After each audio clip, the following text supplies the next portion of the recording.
द्वितीय खंड के 21वें अध्याय का आनंद लेंगे। श्री शिवाय नमस्तुभ्यम। दोस्तों, हर हर महादेव। 21वां अध्याय। इतनी कथा सुनकर नारद जी ब्रह्मा जी से बोले, हे जगत पिता। इसके पश्चात शिव जी ने जो जो कार्य किए उन पर भी प्रकाश डालिए। ब्रह्मा जी ने कहा, हे नारद, सती को रामचंद्र का वृत्तांत सुन अत्यंत आनंद हुआ, परंतु उन्हें अपने कर्म का विचार कर बहुत चिंता हुई। वे हृदय में अति भयभीत तथा दुखी होकर लौटी। मार्ग में उन्होंने सोचा कि मैंने शिव की अवज्ञा की तथा रामचंद्र के विष्णु होने पर अविश्वास किया। अब मैं शिव को क्या उत्तर दूंगी। सती इस प्रकार सोचती हुई शिव के निकट पहुंची तथा उन्हें प्रणाम किया।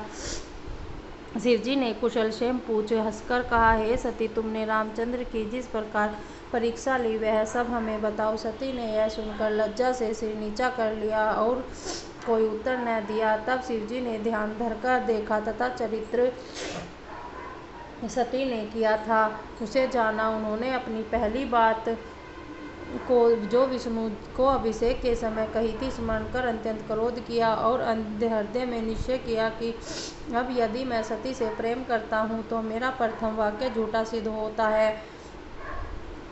सती जैसी स्त्री को छोड़ा भी नहीं जा सकता। यदि छोड़ता नहीं हूँ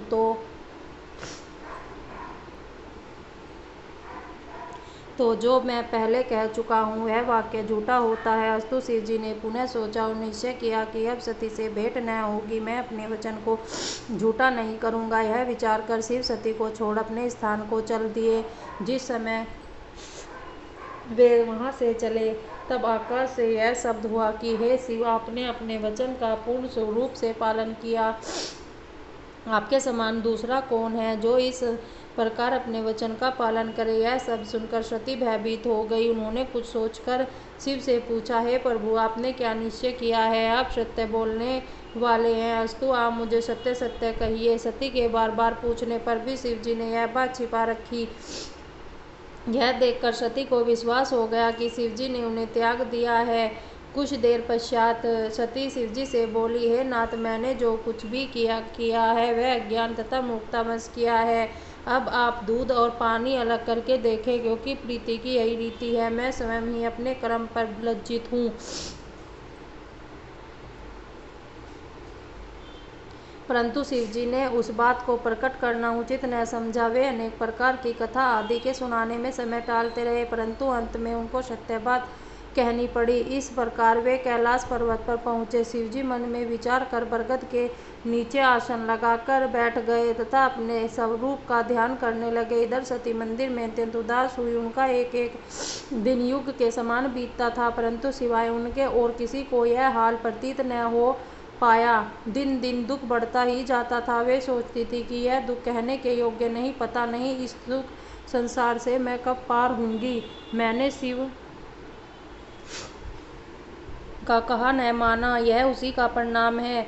तीनों लोकों में ऐसा कौन है जो शिव की अवज्ञा कर आनंद प्राप्त कर सके। फिर मैं मन ही मन कहती है, हे शिव, आपका कोई दोष नहीं है। मैंने जो कुछ भी किया उसका फल प्राप्त कर रही हूँ। हे भाग्य, तुझे ऐसा नहीं चाहिए था कि मुझे शिव के विरुद्ध किया।